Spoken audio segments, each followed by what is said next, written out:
भजन संहिता 22 में लिखा है, परमेश्वर अपने लोगों की स्तुति में विराजमान होते हैं। जब आप स्तुति आराधना करने लगते हैं तो परमेश्वर आपकी स्तुति आराधना में विराजमान हो जाते हैं। जब आपका धन्यवादी हृदय होता है, जब आप परमेश्वर की भलाई की बात करते हैं, जब आप हर एक काम में जो उसने आपकी जिंदगी में किए धन्यवाद करते हैं, यही परमेश्वर का ध्यान आपकी ओर खींचता है। जब आप अपने हर एक काम में परमेश्वर का आदर करते हैं, धन्यवाद करते हैं, उसको महिमा देते हैं, परमेश्वर का ध्यान आपकी ओर लग जाता है।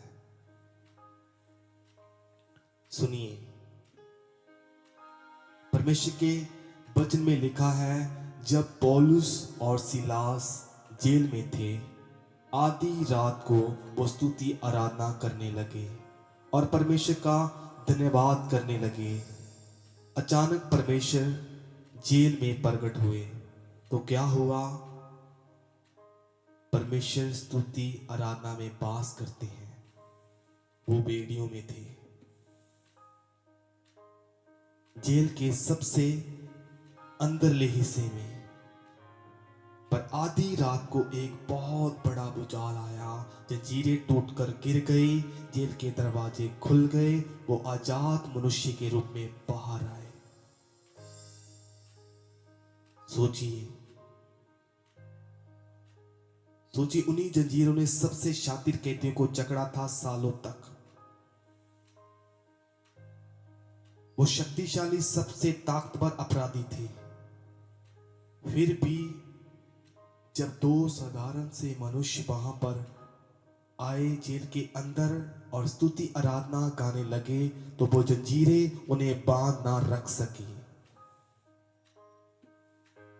मेरे भाइयों और मेरी बहनों, स्तुति आराधना में बहुत ताकत है। स्तुति तोड़ डालती है बंधनों को, स्तुति रोक सकती है बीमारी को, स्तुति एक समस्या को पलट सकती है। स्तुति है जो हमें विजय दिलाती है। भजन 31 में दाऊद ये बात करके शुरू करता है कि उसका जीवन कितना खराब है। वो कहता है कि मैं शोक से भर रहा हूं, मेरी आंखें धुंधली हो गई हैं, क्योंकि मैं इतने साल रोया हूं, मेरी शक्ति चली गई है, मेरे पड़ोसी मेरी निंदा करते हैं, मेरे शत्रु मुझसे घृणा, मेरे दोस्त मेरे विरुद्ध अफवाहें फैला रहे हैं, मेरे शत्रु मेरी जान लेना चाहते हैं। दाऊद बार बार परमेश्वर से कहता रहा, अपने दुखों को रोता हुआ परमेश्वर को बोलता रहा। पर एक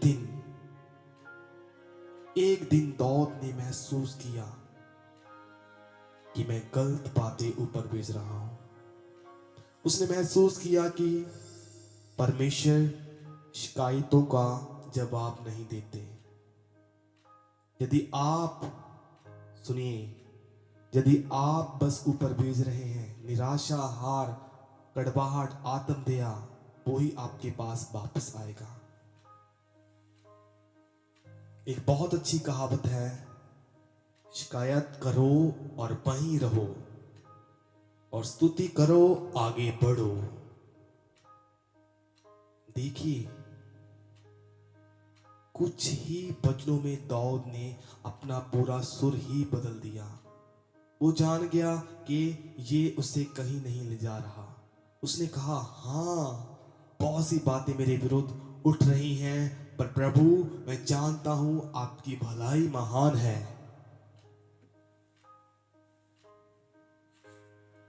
आपने मेरे लिए बहुत सी आशीषें रखी हैं, आपने मेरे लिए एक अच्छी योजना बना रखी है। आप मेरी रक्षा करते हैं, मेरा पलटा लेते हैं, मुझे जवाब देते हैं जब मैं बुलाता हूं। प्रभु मैं धीरज रखूंगा और मैं मजबूत रहूंगा, ये जानते हुए कि आप मुझे जयवंत करेंगे। जब दाऊद परमेश्वर की अच्छाई की बढ़ाई करने लगा, जब वो स्तुति की बातें ऊपर भेजने लगा, स्तुति आराधना के भजन गाने लगा, तो प्रभु ने उसकी ओर ध्यान लगाया। क्या? प्रभु ने उसकी ओर ध्यान लगाया, उसकी स्तुति को, आराधना को कबूल किया। भजन 40:1 में लिखा है, मैं धीरज से यहोवा की बाट जोता रहा और उसने मेरी ओर झुककर मेरी दुहाई सुन ली। परमेश्वर स्तुति आराधना में विराजमान होते हैं।